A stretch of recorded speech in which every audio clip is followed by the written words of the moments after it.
Last week, we were at Omoda and Jaecoo in Woodmead to film the Omoda C9 Inspire, and upon arrival, we came across the Jaecoo J7 Vortex, and I knew I had to do an impromptu price review because exe no Vortex ingathi liyazala isisu. Khawulezani mnike ni Vortex uyalunywa. The Vortex is the base model which comes in at 550,000 rands. So in this video, we're going to be unpacking precisely what you're getting for your 550,000 rands, as well as cost of ownership. So without further ado, let's get started.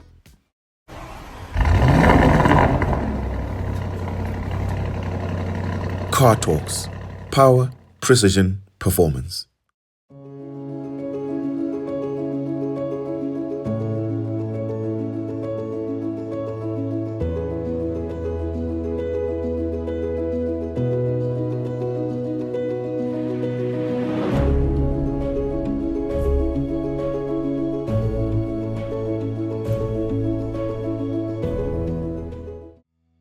Before we continue any further, humble apologies for the close camera angles.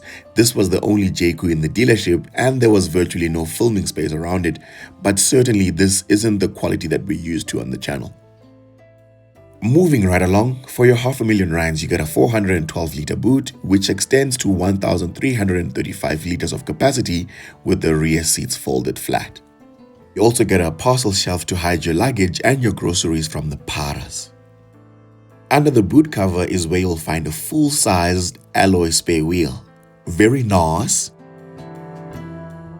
The tailgate is of course electric across the entire range. The interior looks very classy and sophisticated. In the rear, you get stitched leather seats with a center armrest and 2 cup holders, together with ISOFIX anchor points.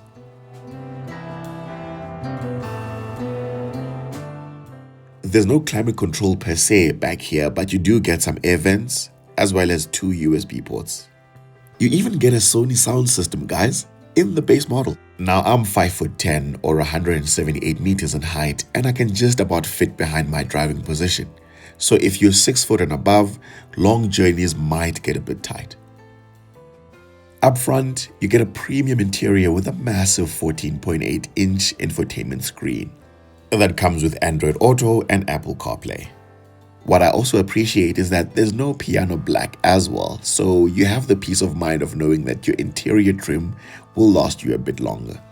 You also get electrically adjustable front seats that are reminiscent of a Range Rover. But to be fair, Jaguar Land Rover in China is built by Chery, so surprise, surprise.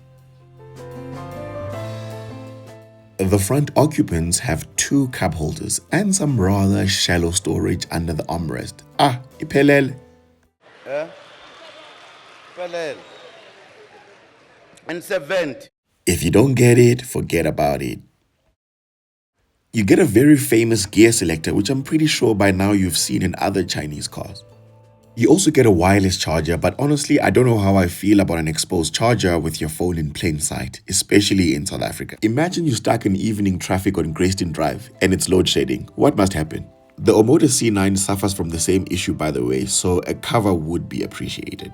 Regrettably, there's no sunroof in here and the roof lining is not black either. There's just something about black roof lining that makes an interior feel ever so slightly more premium. You do, however, get ambient lighting in the rear as well as the front, so that's a nice touch. On the exterior, you get a beautiful khaki metallic white color and a sporty exterior design with 18-inch alloy wheels. You even get red brake calipers. And as always, I'm not a fan of those fake exhaust tailpipes. In terms of performance, the Vortex comes with a 1.6-liter turbocharged petrol engine, delivering 145 kilowatts and 290 Newton meters of torque. Power is sent to the front wheels via a 7-speed dual-clutch gearbox. And in terms of how it drives, well, I don't know that yet, but hopefully we can get this on test and unpack it some more. And now, a few of you were complaining about the pricing of the Omoda C9 that we reviewed last week, and in order to understand its pricing strategy a little bit better, the targeted buyer of the C9 is actually somebody who can afford a Mercedes-Benz GLC or BMW X3, but perhaps want better value for money. As a result, the C9 is nearly half of the price of a fully optioned X3 or GLC. And here's the kicker. If you're still of the opinion that a C9 is expensive, then it means you're not the target audience. Which is why the Omoda C5, Cherry Tiggo Cross, and all of these other Cherry products exist to provide an entry point to that part of the market that's in those income brackets. Before we get to the J7's pricing and its cost of ownership, if you're enjoying these videos, then do well to leave a like, comment, share, and subscribe so that we can continue getting opportunities such as this one and bring them to your screen. Back to the Jaecoo J7, the range kicks off with the Vortex, which is the one we're reviewing today. Above that is the Glacier model, which comes with larger 19-inch alloy wheels and a panoramic sunroof. And the top of the range model is the Infernal, which adds 4-wheel drive and various off-road modes. On finance, the Vortex will cost you 10,600 rands a month at the current prime interest rate of 11% per annum. Insurance is risk profile dependent, and the cheapest quote I got was 1,500 rands.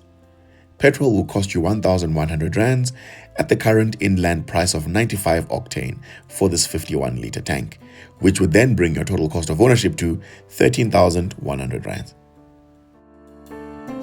Now, when it comes to the competition, the Jaecoo J7 is slightly smaller than a traditional mid-sized SUV such as a VW Tiguan or Kia Sportage, but it's every bit as premium. In size, however, it's more comparable to a Toyota Corolla Cross or the Haval Jolion, but it's actually much more premium than those.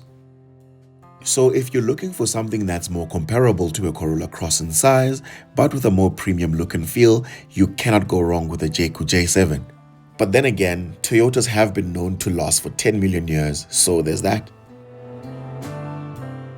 Now, Omoda, Jaecoo, and Woodmead are part of the Hatfield group, and as you already know by now, Hatfield are friends of the channel, so huge thank you to Emil for facilitating the shoot. I'll leave his details in the description below. And that brings me to the end of this video. Until next time, take care.